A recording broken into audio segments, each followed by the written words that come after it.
शेतकऱ्यांना शेतशिवारातील पांदण रस्ते मजबूत करण्याचा निर्णय महसूल मंत्री चंद्रशेखर बावनकुळेंनी घेतलेला आहे।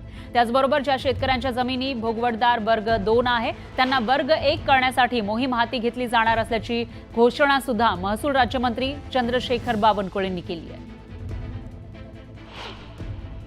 नाही, महाराष्ट्रातल्या सर्व पांदण रस्ते, शिवपांदण रस्ते यांना क्रमांक देणे, आज क्रमांक नाही आहे, जसे गावाच्या रस्त्याला क्रमांक आहेत, MDR क्रमांक आहे, स्टेट हायवे नंबर आहे आणि सर्व शिवपांदणांनी या पांदण मोजमाप करणे आणि आज कमीत कमी शेतातला जाण्याचा रस्ता पक्का करून देणे, सोबतच वर्ग 2च्या जमिनी वर्ग 1 करून देण्याची जबाबदारी सरकारने घेतलेली आहे।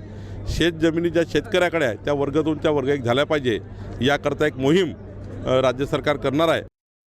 दरम्यान यवतमाळ दौऱ्यावर असलेले बावनकुळेंनी महसूल अधिकाऱ्यांना चांगलाच धारेवर धरलं। राज्यात सर्वात जास्त वाळू तस्करी उमरखेड उपविभागामध्ये होते, तरी SDO तहसीलदारांकडे अवैध वाळू माफियांची यादी का नाही असा सवाल त्यांनी केला आहे। उमरखेड उपविभागातील महसूल अधिकाऱ्यांना बावनकुळेंनी हा सवाल विचारला, तर वाळू माफियांविरुद्ध पोलिसांकडून सुमोटो हद्दपारीचे प्रस्ताव का मागून घेतले नाही असं म्हणत अधिकाऱ्यांची खरडपट्टी केली। वाळू तस्करीबाबत अधिकाऱ्यांच्या नाकर्तेपणामुळे महसूल खात्याचं नाव महाराष्ट्रभर खराब होत आहे। आता तुमची वेतनवाढ रोखायची का असा खडा सवालही बावनकुळेंनी अधिकाऱ्यांना विचारला।